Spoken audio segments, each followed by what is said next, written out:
Hi friends, स्वागत करती हूँ आपका। एक गांव में एक अमीर किसान रहता था। उसे संसार में केवल एक ही चीज़ से प्रेम था और वो थी दौलत। किसान की माँ एक नेक दिल औरत थी और हमेशा धर्म कर्म में समय बिताया करती थी। वह किसान बहुत कंजूस था। उसकी माँ बहुत दयालु थी। वह देखती थी कि गाँव में ऐसे कितने लोग हैं जिन्हें पेट भरने के लिए रोटी भी नहीं मिलती। वह ऐसे ज़रूरतमंद और भूखों को खाना खिलाती। किसान अपनी माँ की इस आदत को फिजूल खर्ची समझता था। एक दिन किसान की माँ बीमार पड़ गई।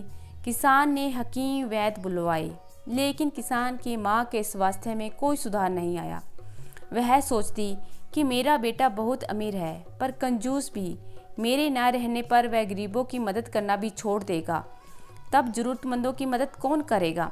एक दिन उसने अपने बेटे से कहा, बेटा, अब नहीं लगता कि मैं ज़्यादा दिन जी सकूंगी। तू मेरी एक इच्छा पूरी कर दे। अपनी माँ की बात सुनकर किसान को बहुत दुख हुआ। एक तो वह दुखी इस बात पर था कि उसकी माँ मर रही है, दूसरी इस बात पर कि वह आखिरी इच्छा में ना जाने क्या मांग बैठे जिससे उसकी दौलत में कमी हो जाए। फिर उसने कुछ दिन की मेहमान माँ के लिए उसकी आखिरी इच्छा पूरी करने की हामी भर दी।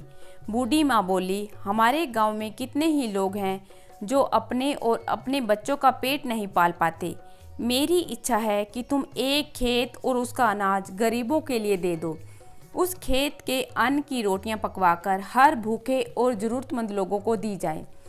कंजूस किसान सोचने लगा कि यह कैसे संभव है कि सदा के लिए मेरे एक खेत और उसकी पैदावार से लोग फ़ायदा उठाते रहें। लेकिन वह वचन दे चुका था। पर उसने सोचा कि माँ के सामने ऐसी शर्त रखी जाए कि माँ उसे पूरा ना कर सके और वह नुकसान से बच जाए।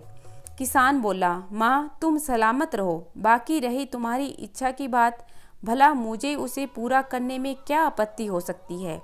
लेकिन एक शर्त है, तुम पहले गंगा धाम की यात्रा कराओ।